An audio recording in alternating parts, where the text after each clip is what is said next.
এদের পিছে আছে ইন্ডিয়ান ইন্টারেস্ট। কেমনে প্রফেসর ইউনূসকে সরানো যায়, তাড়াতাড়ি একটা নির্বাচন দেয়, তারপরে সাত্তারের মতো পাছায় লাথি দিয়ে খেদায় আওয়ামী লীগ আবার ক্ষমতায় আসে।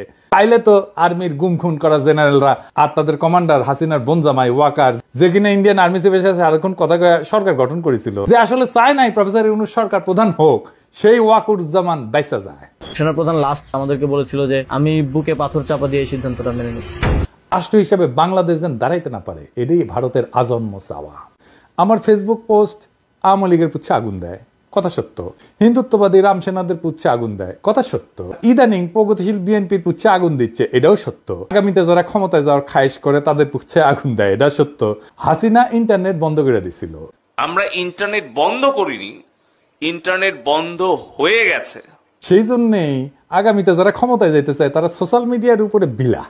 হ্যাঁ বুঝছাও। আবার তাদেরই কেউ কেউ কয় সোশ্যাল মিডিয়া বন্ধ ছিল জন্য আন্দোলন শক্তিশালী হয়েছে। হাসিনা ইন্টারনেট বন্ধ করে দিছিল, ইন্টারনেট বন্ধ করে ক্র্যাকডাউন করলো, আন্দোলন প্রায় স্তব্ধ হয়ে গেছিল জুলাই। ইন্টারনেট বন্ধ করছিল কেন?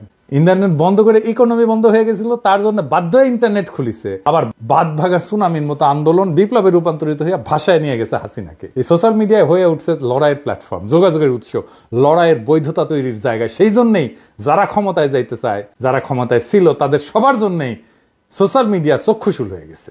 এখন এখানে সবচেয়ে বড় প্রবলেম দাঁড়িয়ে গেছে আপনার সোশ্যাল মিডিয়া। আপনাদের তো তবু কিছুটা এথিক্স আছে, কিছুটা জবাবদিহিতা আছে।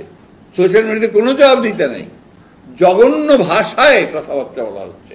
আরেকজন আছেন বিখ্যাত মানুষ, না বলতে চাই না, যিনি সোশ্যাল মিডিয়া করে বিখ্যাত হয়ে গেছেন। তার মুখের ভাষা শুনলে তো আমার সন্দেহ হয় যে আমরা কোনো সভ্য দেশে বাস করছি কিনা।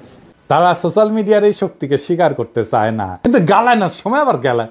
তো আমরা যদি কিছু করবারই না পারি তো গ্যালাস কেন বেটা তোরা? তো এই আওয়ামী লীগ, বিএনপি, ওয়াকার আর কচুক্ষেতির মধ্যে কমন জিনিস কি? সাধারণ কমন জিনিস কি? ঠিকই ধরেছেন, কলিকাতা হারবার। মালিক ভাগ্যবান, একজন মেডিকেল কলেজ ড্রপ আউট বমিশিয়ালকে তার অনলাইন সিপাহসালার হিসাবে পাইছে।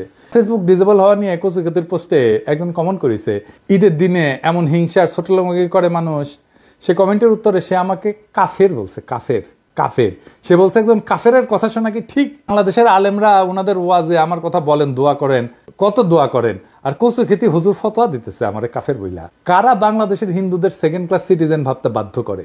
কারা আসলে হিন্দু বিদ্বেষী এই তথাকথিত বাঙ্গু এলিট, যারা নিজেদের প্রগতিশীল, এনলাইটেন্ড, আধুনিক বইলা দাবি করে? বাংলাদেশে ইসলাম পছন্দ জনগোষ্ঠী না, হেফাজত না, জামাত না, সাধারণ মানুষ না, হিন্দু বিদ্বেষী এই বাঙ্গু এলিটেরা এই কচুক্ষেতির কথার মানে বাংলাদেশের কোনো হিন্দুর কথা একজন মুসলমান শুনতে পারবে না, বা একজন মুসলমানের কথা একজন হিন্দু শুনতে পারবে না। একজন হিন্দু কোনো সমাবেশে বক্তব্য দিলে সেখানে কোনো মুসলমান যাবে না, মুসলমান কোনো বক্তব্য দিলে সেখানে কোনো হিন্দু যাবে না। হিন্দুকে মুসলমান বা মুসলমানকে হিন্দু ভোট দিতে পারবে না। কি ভয়ঙ্কর কথা! এই রাষ্ট্রে তাহলে থাকবে না।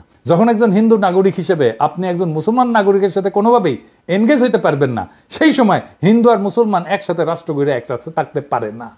তারা সেই জন্যই ক্ষমতাবান করবে এমন মানুষদেরকে যারা মধ্যমেধার, যারা মনে করবে তাদের নিজের যেহেতু যোগ্যতা নাই, ভারতের অনুগ্রহে আর 5 ক্ষমতা উপভোগ করি, সেই জন্য এই কচুক্ষেতিদের খুঁজে পায়।